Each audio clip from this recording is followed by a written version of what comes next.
Good morning, folks. I've been doing a lot of writing actually over several decades, but it's time again to do some videos because we're in, as Laurel and Hardy said, another fine mess they've gotten us into. Only this time, the only thing that seems to be standing between us and perhaps a redirection of the nation and a loss of all those things that we consider to be American ideals and democracy are being threatened very directly by this new administration.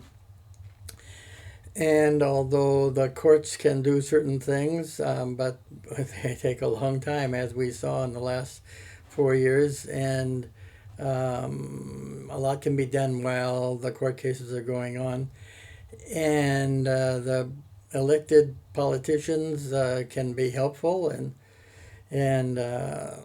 can be significant, but on the national level, the Democrats do not have enough votes to control either of the houses of Congress, and that's a definite disadvantage. But those leaders, and I think we need to require this of them now, that need to leave the safety of their offices in the Capitol and get out there and lead the citizens of this country. Make sure that the citizens understand that they are working for them and with them. Because the only thing that seems to be standing between the quick actions and the devastation that's being brought upon us by this new administration is an active citizenry, and that active citizenry is you and me. And it is not necessarily going out and being in a demonstration and carrying flags and yelling and screaming. Those things are effective. It's about how do we sustain that. So because it's not going to be you have a couple demonstrations and then everything is going to change. No, it's going to change only when we actually can continue to exert force. So it's about how do we continue to do those things and how do we get everyone involved rather than just the few people who are good at going out and doing marches and or even just writing letters. I think there are a lot of ways. First of all, I would just want to review what being a citizen in a democracy is all about.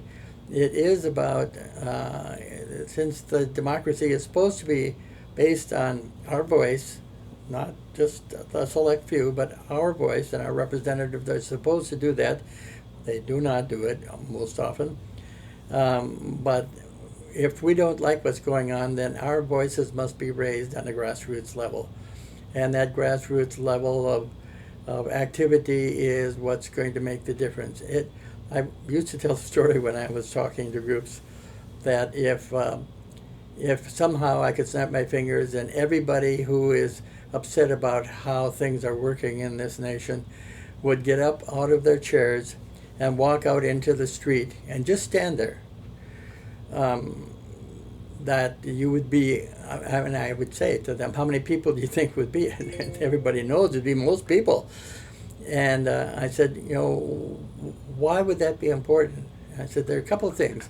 The people who didn't go out in the street would look out in the street and say, wow, I didn't realize there were that many people that cared. And the other thing would be that Alert from calendar, Lunch TV. that the politicians, being politicians, they know how to count. And they would look at all those people and they'd say, well, maybe I should be doing something a little different because there's a lot of people and a lot of votes out there. And if I'm not paying attention to them, I'm going to pay a price politically. And so it is our numbers, not the amount of money we have, not the amount of individual political clout we have, but the sheer numbers. We are the 99%. And if we show up and show people that we're not going to sit still for this, that we are upset and we're going to insist on changes, then those changes, it will be very hard not to go back to the systems that we all liked. So there are a couple things. One is talk to your friends. Don't be bashful about saying what you are upset about. You don't have to be. You don't have to be.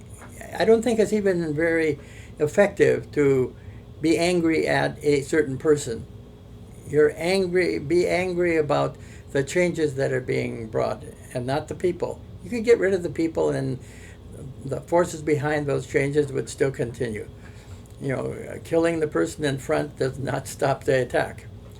Um, and So we need to simply be there, and sometimes just silent protest. Simply showing up is enough. But there are a couple of things that I think we could do. I have often thought about ordering 1,000 buttons that just say democracy and hand them out to people and have people wear them, and that whole thing begin to change so that people will wear the button that says democracy. Everybody knows what that means.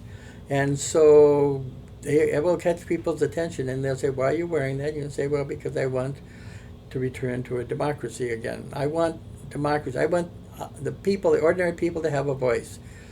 And that hasn't been very true very much, and now we're very close to losing all of that altogether. The other thing is that of course, you can talk to people and you can write. But I thought it would be interesting to explore the idea that every community have pick a day, a half hour, whatever, in the evening maybe, and have simply a vigil for democracy. Let it be known that it's happening, and you will be surprised at how many people will come out every Thursday night from 6:30 to 7 to simply be with others and quietly show their support of democracy, and that they're upset at the possibility of losing it, whether that's education or health or whatever else. It's all about, none of these things will happen if we lose our democracy. It is a time, it is a real test of citizenship. Usually in the past we've been told that all we have to do as citizens is every couple of years go out and vote, and whoever's elected then is responsible for what happens, and our responsibility is taken care of. We voted. Well, sometimes that we know that doesn't always work, but we need to pick up the responsibility of citizenship. If we want to keep it, we're going to have to fight for it, and we're going to have to fight hard, and there are going to be some risks. I don't think you're going to have to go out and get killed or anything, but there are going to be risks. You have to stand up and let it be known that you're a citizen and that you care about what's going on. So think of ways. If everybody on Facebook or whatever social media you were on just stood up with a sign that said, I support democracy, that would have we need things that will build upon themselves. We need ways for people, what I've called sometimes the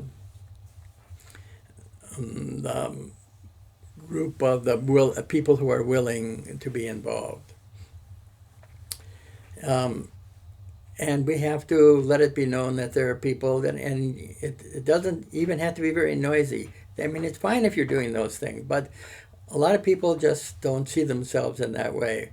But just simply going out and standing up quietly, even if we did that in front of the houses of the legislators who are supposed to be representing us but aren't. We simply came and stood in front of their houses with a mass of people. They would get the message. They would see that they're not likely to get elected again. But perhaps one of the things that's going on is the idea that elections are over. It's now going to be something else. Our elections are not going to matter. When I grew up, it was a while ago, but we would learn about all the horrible things about communism and that they had elections, but the elections didn't mean anything. It was foreordained who was going to win, and that only one party was really allowed to run, and that's how it was going to work.